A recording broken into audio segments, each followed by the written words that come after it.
Hey there, I'm Mark, and I love Maryland Heights. And one of the reasons I love Maryland Heights is somebody that I am going to get to share with you today. I've bumped into this man a bunch of times over the years, but especially over the last 5 or 6 years, because one day I was at a dinner and he said, "Hey, have you ever thought about being a chaplain for the Maryland Heights Police Department?" And I said, "Well, just like I tell all the officers, if you talk to the person who makes that decision, let him know my name and reach out to me." And he goes, "Well, I'm that guy." So introducing to you and sharing with you the soon-to-be official Maryland Heights Police Department Chief of Police, Jamison White. Hello there, and I do not regret my decision about asking you to become a chaplain with our department. Everybody loves you to death, by the way. Hopefully they love me in life as well. Yes, absolutely. It's been neat to ride along with the police officers. About 6 years ago, I thought, hey, I don't want to be a silent supporter of the police because y'all do a lot of stuff. And anytime anything goes wrong, even if somebody hates the police, they call 911. And here in Maryland Heights, your crew, they show up and they contain the chaos. So it's been neat to see the human side of policing because police officers, you're not robots, you're not Robocops, you're people. And I can see you right now, you're a people, Jamison. I am, believe it or not. Yes, I am absolutely a robot. I do put my pants on one leg at a time. I don't try to jump through both at the same time. That's for sure. If you put your pants on one leg at a time or both legs at a time, click like, subscribe, share. But if you don't wear pants, well, don't go out in public. That might be a problem. That would be, Well, if that, you might get to meet a Maryland Heights police officer then. I was going to say, someone's going to go 911. Someone forgot their pants. And we'll remind you gently. It's cute if you're like a 6-month-old or something like that and you're wearing a onesie, but not if you're an adult. So we and the people who are a part of this podcast do not officially endorse not wearing pants in public. I know you're currently at the recording of this interim chief, but Yes. You have been the acting chief for how long? Almost 4 months now. Okay. And you were the major before, and the major is a deputy chief, the assistant chief. The previous chief had just retired, and he actually was from Maryland Heights for how long? Yeah, Chief Carson had been in police work a total of years, 46 years, but had been in Maryland Heights for 40 of those years, which was from the beginning of the existence of the department. He was the last remaining member of the police department to retire from that original 40 that they hired in 1985. So he didn't start here, but he got here as soon as he could. Yes, as soon as they started, he joined on. Me too. I did not start in Maryland Heights, but I got here as soon as I could. So 46 years. And how about you? When did you start in Maryland Heights as a police officer? I'll go back the 9 years before I actually started here, which I spent at the Creve Coeur Police Department in 1998. And then I came to Maryland Heights in 2007 for some career opportunities. Been here since 2007. So 28 total years in May for me in law enforcement. So the hierarchy of the police officers is very similar to the hierarchy of the military. So you have patrol officers, and then they can become corporals, and then sergeants, lieutenants, captains, and then major, and then chief. That's correct. And then obviously bigger departments might have lieutenant colonel positions or other positions in between the military structure that's designed like that. But for us, that's exactly how we do it. So you started in 2007? In Maryland Heights, yeah. Right, yeah. You started here in Maryland Heights in 2007. You started in Creve Coeur before that. Yes. What rank were you when you started here in Maryland Heights? I was a patrol officer. And then after about 18 months, I was blessed to get to go to the Detective Bureau. And I did that for 6.5 years, which was a really wonderful experience because as a detective, you get to see the other side of the cases and the criminal element, and then get an opportunity to kind of interact with them on a more one-on-one basis as you see on the TV and do the interviews and end up, ultimately putting people behind bars that belong there. So patrol officers are the ones who are cruising up and down the streets and just kind of looking for messes that they can clean up and, problems that they can solve. They're the ones who are generally writing the tickets and, doing traffic enforcement to tell people, hey, don't drive 60 miles an hour on Lindbergh. Yes. In the detective bureau, you get cases referred to you and such, and then you follow up on them. What part of the detective bureau were you in? So when I was assigned in there, we kind of worked on a lot of different cases, but I also did major case squads. So I did get to work some homicide cases. And then I was assigned specifically to burglaries, residential and business burglaries at the time, which have really paired off drastically in the last, I'd say probably 10 years. And a lot of that has to do with the technology that's available and out there now. The camera systems, the alarm systems, people being able to provide information for vehicles and facial recognition. There's a lot of technology that's really helped us solve assisted assault crimes that were a lot more difficult,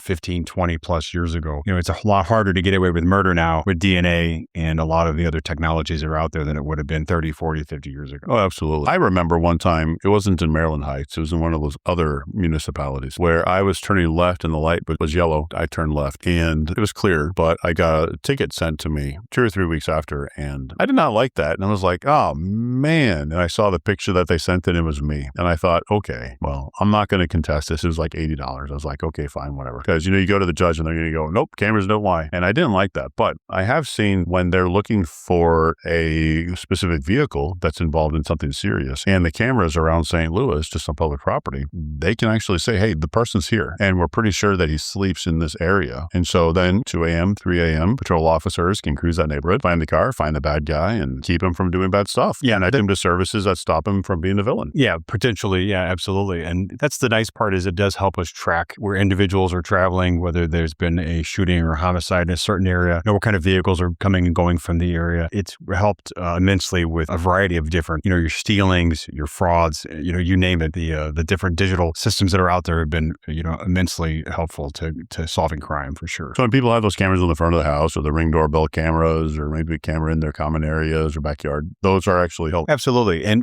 the other part of that is to share that information. You get something that's suspicious on your camera or something that seems unusual to you. Don't be afraid to call the police. Don't be afraid to share video links or photographs of individuals or vehicles that seem suspicious. I mean, the more information we get, it's kind of like they used to say about terrorism. If you see something, say something. And it's kind of the same thing for us. As a collaborative effort, the community has more eyes and more people out there than we do as far as police. We're restricted to the amount of police officers we have. So as many people that travel through Maryland Heights that come here for entertainment purposes or come here to work and play, whatnot, it is good that they share information with us when they see things that should come to our attention for sure. So you are sitting in front of me in a police uniform and you look crisp and immaculate, by the way.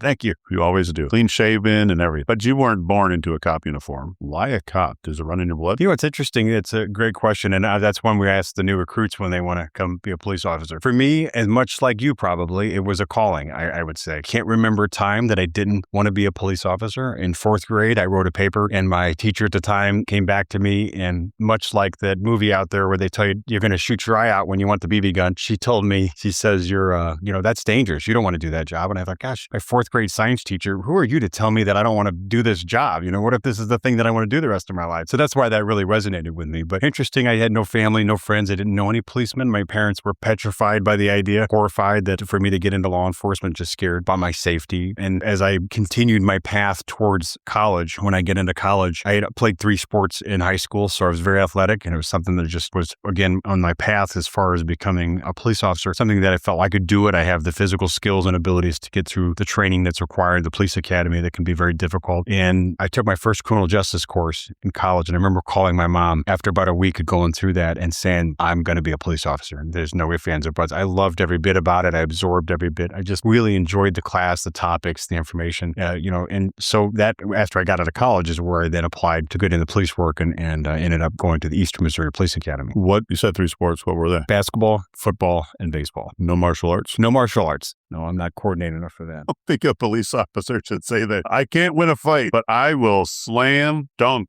a basketball. Or tackle you. That's other than you. Or tackle, or swing a bat. That's right. That's right. Or run home. Okay, so when you were growing up, you said that your parents were very nervous about you being a police officer and terrified. When you were a kid with your parents and just community, what was their feeling about the police? Supportive? Fearful? Hide from them? No, my parents were very supportive, but we never had any interaction with the police. And I think that was my issue with my parents, even both of them growing up and their families.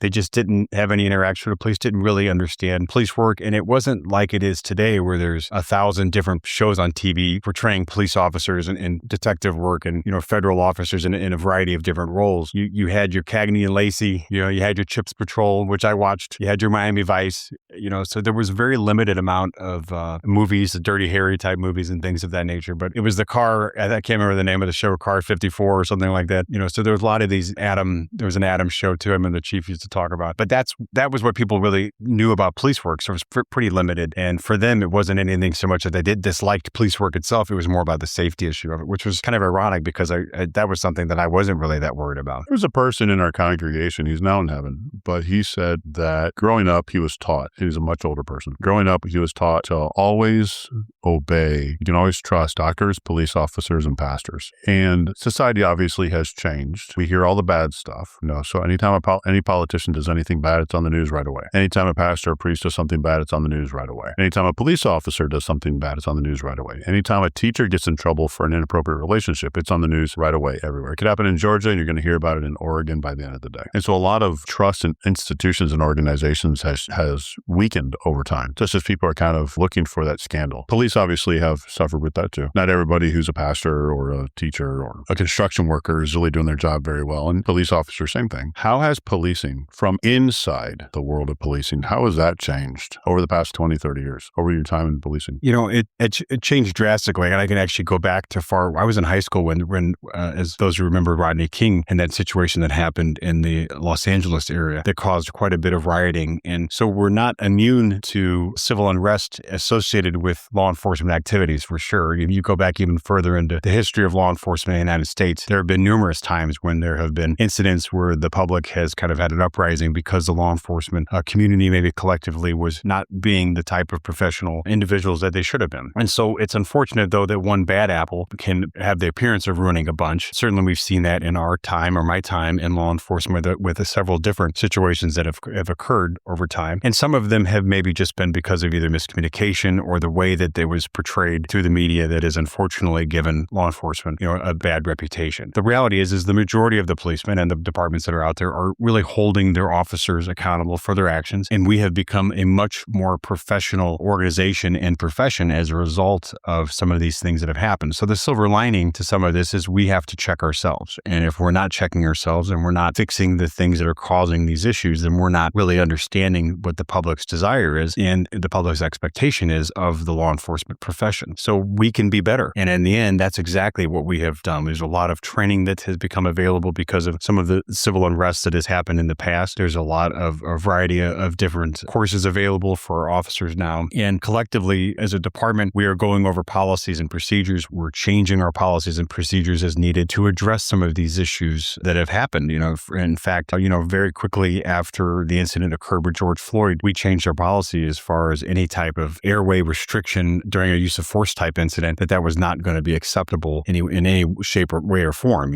after that. And so there were a lot of things that come out of these things that help policemen be better and help the profession become more polished. And that's not just inside the Maryland Heights Police Department. That's in all the departments across the nation. They're just being much more intentional to hold each other accountable and find the best programs to keep things from being out of hand. Yes, that's correct. Day of, the next day in front of the cameras, they're like, he said this, he did this, he said this, he did this. When they're in court and they said, hey, look, if you're found inaccurate, then it's perjury. You're going to get in trouble. All of a sudden, their stories change. Yes, of course. It's like, why aren't those facts?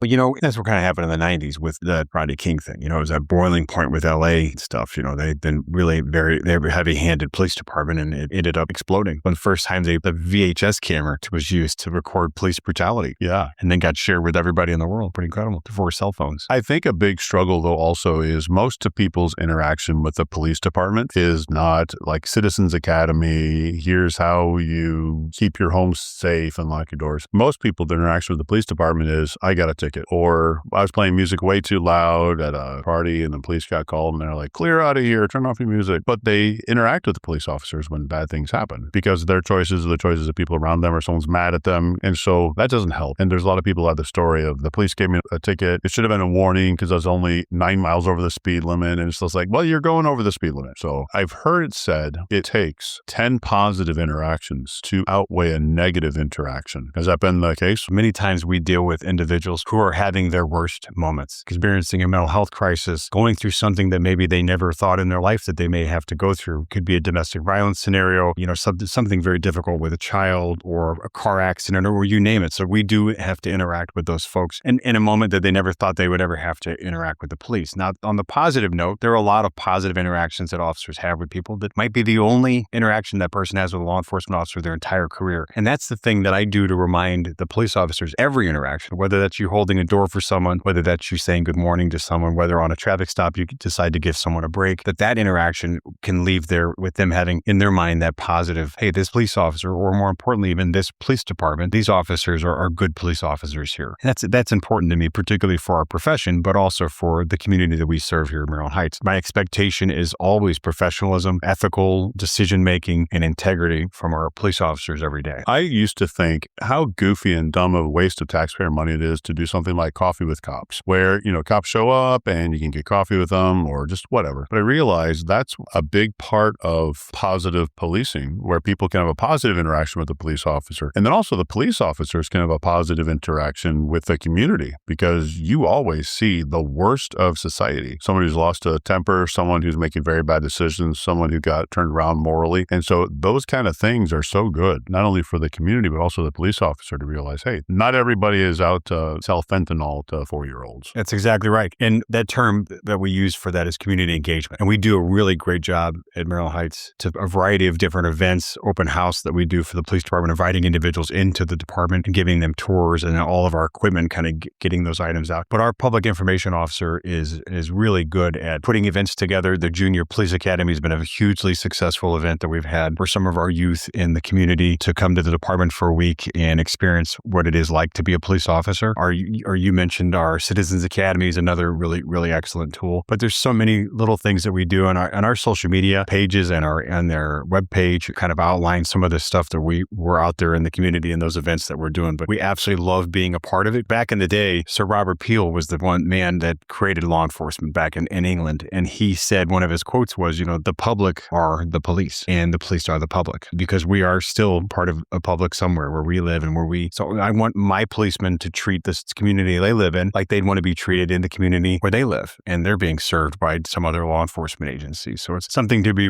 reminded for all of us that we're human beings, but so are the individuals that we're interacting with too. And sometimes they're having really bad days, and we have to deal with them in those moments. One of the things that I'm surprised at before I became a police chaplain, I thought it was kind of like the Dirty Harry kind of thing, or, Wyatt Earp and Doc Holliday from Tombstone. It's just like, all right, I'm armed, going to do the best that I can, hold back the wave of chaos. But when I was sitting there in the roll call, which you have 2 meetings every day, just kind of rally the troops and just say, okay, you're coming on shift. Here's the things that we need to pay attention for. Here's what we're looking for. Here's what we're looking to improve. Here's new policy changes and whatever. I was surprised. I thought, the criminals are just out there and just like shooty pow pow. How can I make some money and, do some things and get out of trouble? But the police officers, you've got so many flow charts of policy, and at what point do you use such a use of force at what level? And there's certain things that you're supposed to do, certain things you're not allowed to do. And the amount of policy that police officers have to have instinctually when bullets are flying or someone is in their face and screaming and yelling at them. And it is amazing the amount of protocol that police officers have to have. When the criminals on the other side, they just do whatever they're doing. Yes,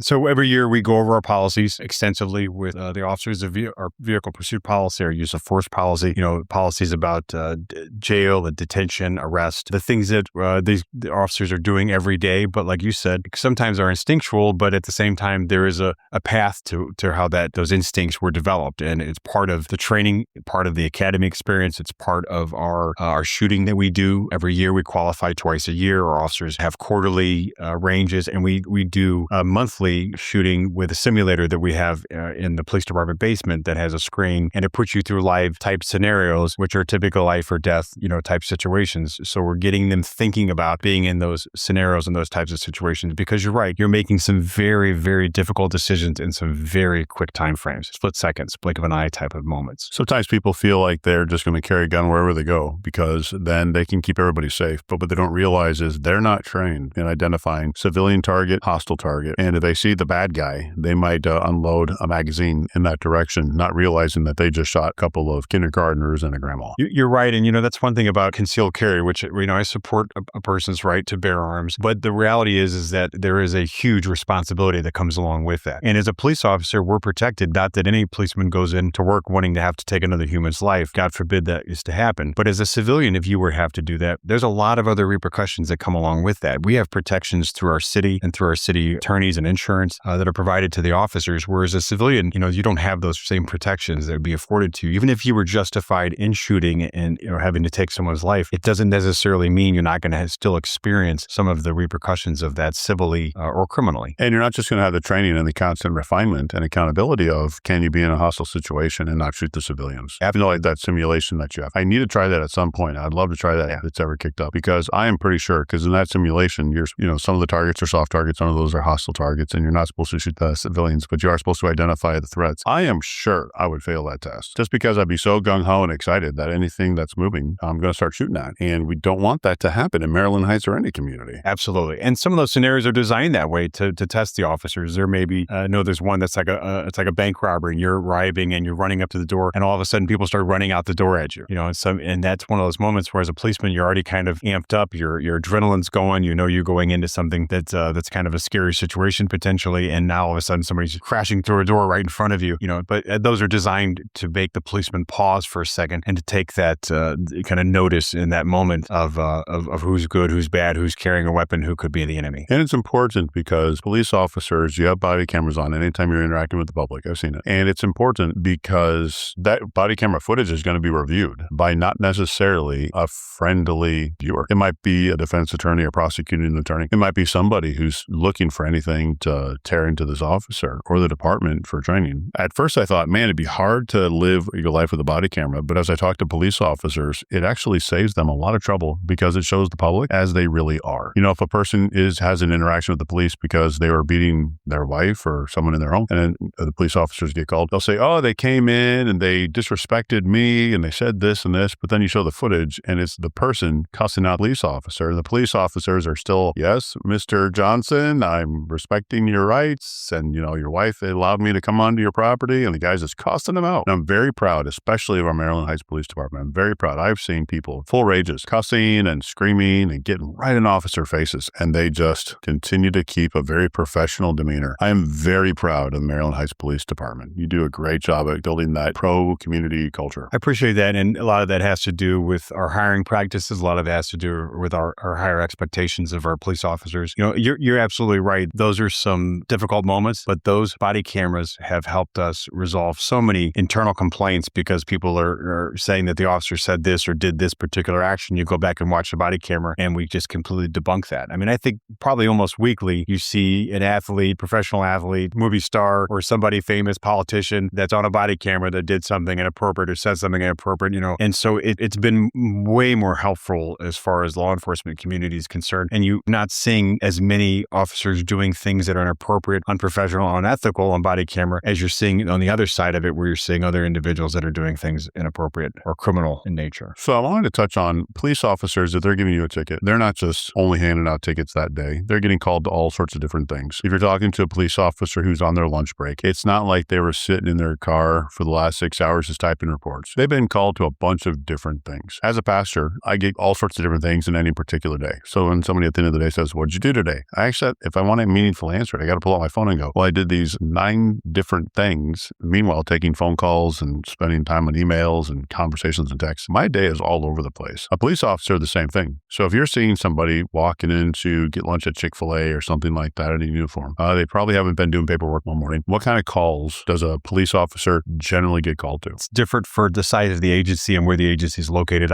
I'll speak to what Maryland Heights is, or kind of this general area of St. Louis County. But I know if you're in a larger metropolitan area, you're going to be experiencing probably a more significant rate of calls. So with us, you're not being inundated with calls where you don't have time to do some of that traffic enforcement and some of those other things and expectations that the community has. But for us, we see a lot of domestic violence. We see a lot of assaults and incidents involving families or family members, incidents involving children. We have a lot of hotels. We have a lot of apartment complexes, a lot of residential area. And so the things that are associated with those types of properties, that criminal element that comes in, drugs, guns, occasionally prostitution. So there's a variety of things that any officer could see any day. You may go to a significant car accident, which I bet we have a car accident almost every day in Maryland Heights, believe it or not. Well, maybe not if you've driven up and down 270, but we also, that officer may have dealt with a sudden death call, maybe a family member that's passed away. It could have been natural causes, or it could have been a child that was exposed to an illegal narcotic that overdosed and passed away. So these things do happen in our community. I wouldn't say that we don't see them at a rate that they probably would be seen in larger size cities or municipalities potentially, but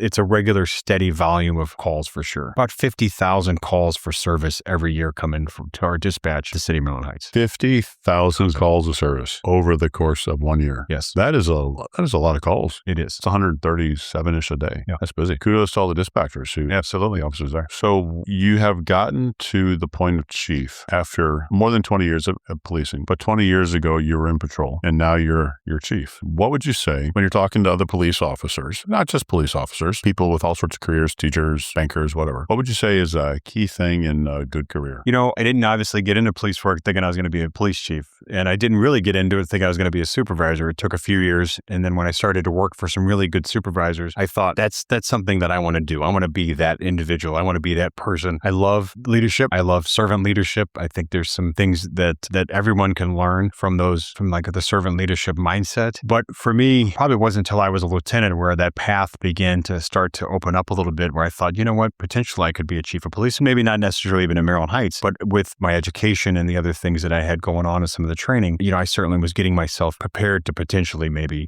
go to another agency and be a chief in Maryland Heights. So as that path started to open up, the things that I did early on in my career to get me ready for that was really paying attention to the details, whether that was an email that I sent, whether that was something that I had written, a memo or something, really going through that stuff and just being meticulous about the way it was worded and making sure things were correct and always sending something that was professional material. I'm also very big on education. I've got a degree in criminal justice. I have a master's degree in criminal justice administration from Lindenwood University. I have a public safety master's degree from University of Virginia. I have a 10-week leadership course from the FBI National Academy in Quantico, Virginia, and a 10-week leadership course associated with police work and executive level management through Northwestern's School of Police Staff and Command, where I went up to Plainfield, Illinois, and took that course. All of those things have led and built up to me getting to this position. It doesn't mean that everybody that's going to do those things are going to get to that same level, but I do think that all of those things helped. I think the other thing is, as a leader and as a supervisor, building the respect in those relationships with the people that are around you and showing them who you really are genuinely as a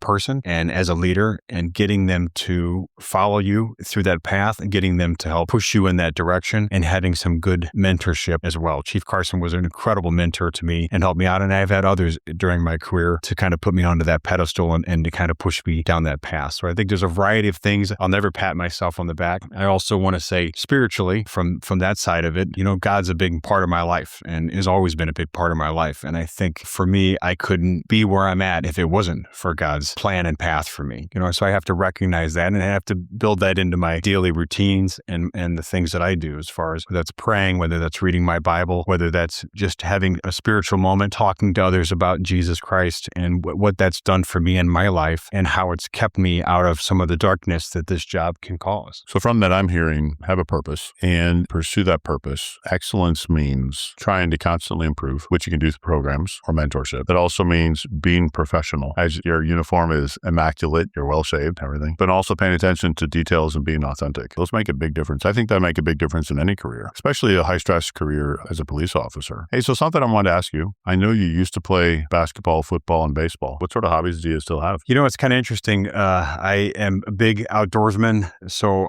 we still do a lot of camping. I have a side-by-side, so do some outdoor like trail riding and things of that nature. I just genuinely got a big yard, so I spend a lot of time out in the yard doing yard work and stuff. I'm a movie buff. I've always been a big movie guy, so I do love going to the movies. And I have 4 children, 2 of which still live at home with me, and I spend a lot of time with my kids as much as I can, because I know the other 2 left pretty fast, or it sure seemed like they left really fast. So I want to make sure I spend as much time with those 2 as I can, and while they're still in the house, and I get to do that. So I do spend a ton of time with my wife and my kids as well. Especially if you have a stressful life, if you have a stressful career, if you have a stressful profession, just having time to not do that. They say if you work with your hands, to have fun with your mind, but if you work with your mind, have fun with your hands. So a lot of times people who are pastors will do things like woodworking or metal smithing, where if somebody is a mechanic, then for them, maybe their recreation would be reading or Sudoku or, like watching movies or, writing or things like that. And it's very important to have hobbies because it breaks up, you're just a police officer, you're just a pastor, you're just a computer programmer, you're just whatever it is, especially if it's a stressful job, because then it breaks up that monotony and allows you to have fun and do all sorts of things and not burn out. So I appreciate you prioritizing not just the hobbies, but also family, because if you don't connect with your family, then you're going to, why are you doing it? You lose a lot of the purpose. So what would you say to somebody who says, I'm too busy to have a hobby? I'd say you got to make that time. You got to find the energy to make the time, whether that means you get up a little bit earlier or you maybe find that negative thing that you're doing that maybe is causing you to not have the time to do the other other things. So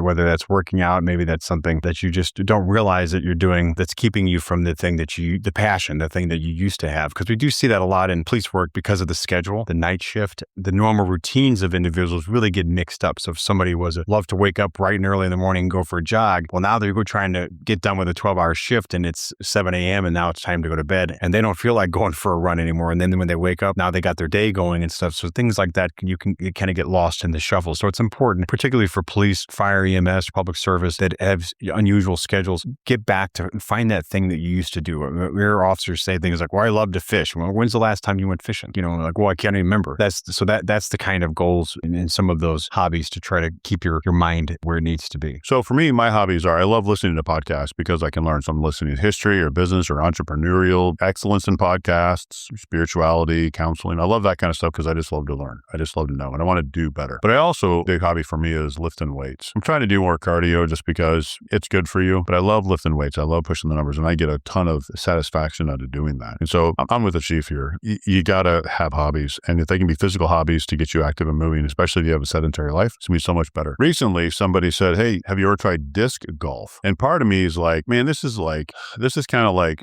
basketball, football, or baseball. It only makes sense when you're there. But I realized you're throwing a disc for accuracy and distance. And when I was in high school, I threw the discus, and that's a weapon of war. So I'm pretty sure I'll be able to defend my house. If I get this with a couple of sharp discs, I'll be able to knock out some home invaders. Not that I'm inviting anybody to come test it out, but you might catch a couple of discus. I'm going to work my way up to, 80 pound, 90 pound, 100 pound discus. So it's going to be a thing. Listen, it's probably easier than regular golf. I guarantee you that. That's right. Why hit it with a club when you can just throw it? Hey, so people often ask police officers, what's the best way to get out of a ticket? So I have an officer in front of me. Seems like you're pretty good at it being that you're a chief of the officers. What's the best way to get out of a ticket? So I can tell you from experience because I was 6 years as a traffic officer and motorcycle officer. And so I've heard every excuse you can absolutely ever make up or imagine. And if you're wearing a wedding dress and it's your wedding day, there's a good chance I'm probably going to give you a break. And that's happened to me before. I always felt that individuals who cried a lot or really excessively, but when you went back up with the ticket, immediately stopped crying. And then you're like, well, obviously those tears were a little bit of crocodile tears. But the reality is, and I even tell my own kids this who was just starting to drive, being polite, being respectful, taking ownership and responsibility of your actions. Those are three big things that a police officer is going to immediately say, wow, okay, this person understands what they were doing. They're not being a jerk. If you're a jerk immediately to the police officer, your chances of getting a summons are probably going to go up exponentially. So just take that deep breath in the moment, apologize for what you were doing, if you realize what you were doing, and you might have a better chance of getting out of that ticket. Okay, so one last question I ask, and this is a thing that I'm asking all the people just because it's an important thing. People that grow up in St. Louis, and you grew up in St. Charles? Yes. People who grow up in St. Louis don't know the difference between good pizza and bad pizza. Good pizza is pizza that's made as it should be with mozzarella cheese. And everybody here who's from St. Louis is smiling and eye rolling because they just don't like this topic, but they acknowledge it's true. People from St. Louis think that pizza should have Provel cheese on it. What are your thoughts on Provel cheese? I love Provel cheese and I love St. Louis pizzas. So you're barking up the wrong tree here, pal. I may be the minority in the room, but I'm not the minority on the planet. If you've listened to the other podcasts, you've heard my little riff on Provel cheese, so I'm not going to go into it too far, but Provel cheese is only in St. Louis. There's no market for Provel cheese outside of St. Louis, although it's been around for 75 years. Yeah. So clearly, it's pretty good stuff. So over time, policing has changed, just with the technology and all the different things with body cameras and such since you were in the academy. When you're in the academy, I know that they're still riding steam engines around places. How has technology changed since you started in the world of policing? It's been huge, drastic changes. So there were computers in cars. There were VHS tapes in the backs of trunks with cameras, but very rare. That was not something that was normal. I got into a police car. I had no cameras. I had no computer. Cell phones weren't even a regular thing at that point. So, but very quickly, within 5 years, as drastically as cell phones have evolved and changed, so did the technology for law enforcement. And we see so much more drone technology being used in police work. We see the license plate reader cameras, facial recognition. There's just a variety of things, and it just mushroomed over 28 years to see. The officers have to log into like 10 different computer programs just to get started for their shift every day, which that's certainly a lot harder than it was for me. I jumped in the car, hit it and drive and took off, for my day. I had to handwrite my tickets, but so it has been a pretty amazing,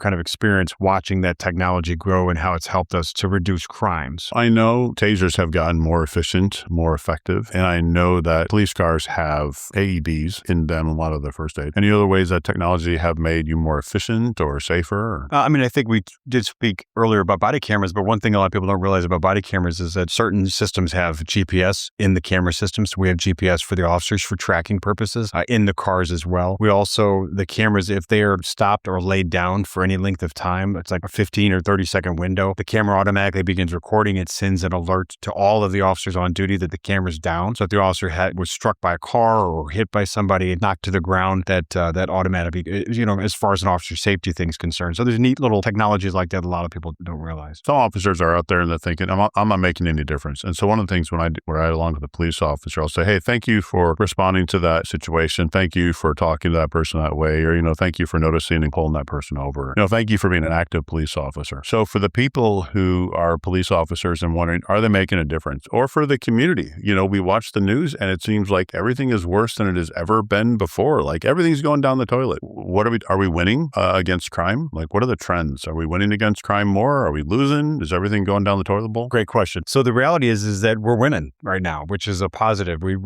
get good positive information to share from the law enforcement community, but nationally, regionally, and locally, crime is dropping. And part one crimes, the serious crimes, your assaults, your rapes, your arsons, your homicides are dropping all over the United States in the different areas. But one thing that we've done in Maryland Heights specifically is we've joined what's called the Gateway Regional Criminal Interdiction Task Force, which was something that started in St. Charles back in 2021. And so for the last 5 years, we've been putting additional police officers out on the streets during certain times when they choose to do the interdiction, typically in the evening time hours. And they're really focusing on trying to stop the violent crime, the car break-ins, and the stolen vehicles. And we've had huge successes. Numbers-wise, just in our community, our record-breaking year for stolen vehicles was almost 200 vehicles back in 2022 we had stolen from the city of Maryland Heights, if you think about that. That dropped to half since then in 5 years. And then for vehicle break-ins, it dropped from 194 in 2021 to only 85 in 2025. So more than half of them, we've reduced that number. So those are huge, drastic drops in numbers that reality is when I started police work, when you looked at crime trends, everything was either staying the same or it was gradually going up every year. It just kind of had the appearance that it was just never going to stop. It was always going to get worse. And so we've seen, regionally, metropolitan area, homicides have dropped drastically, especially in the city of St. Louis. And there's a lot of reasons for that, that probably be for another podcast at some point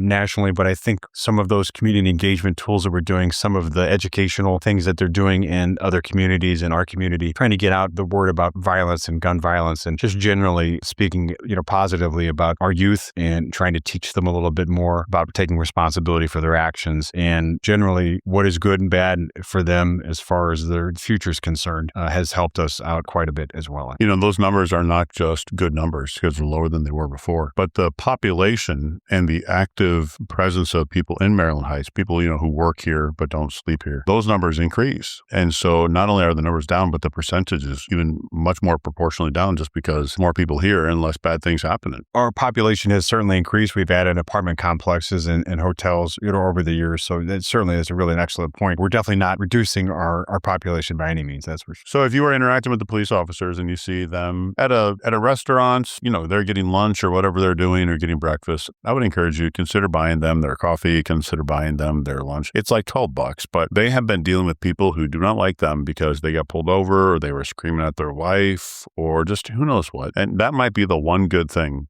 that has happened to them that day. So if you see a police officer, please tell them thank you for your service. Obviously, we all have service opportunities where we could say an officer was rude to me or they gave me a ticket and I don't think they should have. But these are humans. These are people and they have feelings and they want to know that they're doing a good job. So it'd be $12, $15. Buy them lunch, buy them something, or at least tell them thank you, because they're the people who we call when things get ugly. So, Chief Jamison White, thank you for being a part of I Love Maryland Heights. You're very welcome, and I appreciate you having me. And thank you for being one of the reasons why I love Maryland Heights.